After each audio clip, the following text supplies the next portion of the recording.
Hello guys, আজ আপনাদেরকে দেখানো হবে ফরিদপুর কাজের লোকের বাজার।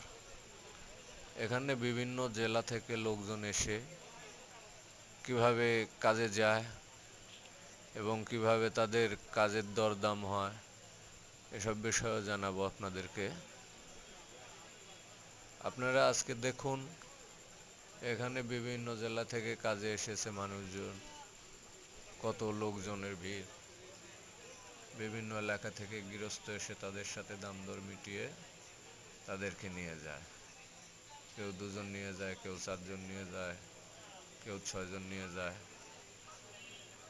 তো গাইজ, আপনারা অনেকেই হয়তো দেখেন না এই জিনিসটা, বিষয়গুলো অনেকেই ভাবেন। আজ এই কারণে আপনাদের মাঝে তুলে ধরেছি।